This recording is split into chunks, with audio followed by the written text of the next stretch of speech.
Pashmina shawl menutup dada simple dan elegan. Easy hijab tutorial. Assalamualaikum sahabat semua. Mencari model pashmina shawl yang menutup dada, nyaman dipakai, dan tetap terlihat elegan? Di video ini aku membagikan inspirasi tutorial pashmina shawl yang simple, rapi, dan cocok untuk berbagai kesempatan.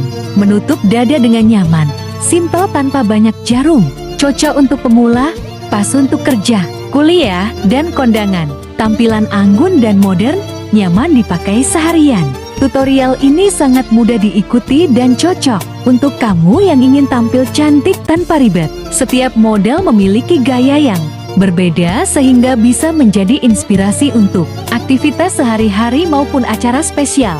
Jika kamu suka pashmina atau outfit yang aku pakai di video ini, jangan lupa klik lihat produk untuk melihat detailnya ya. Jangan lupa like, share, dan subscribe agar tidak ketinggalan tutorial hijab terbaru. Terima kasih sudah menonton sampai akhir. Semoga bermanfaat dan menginspirasi.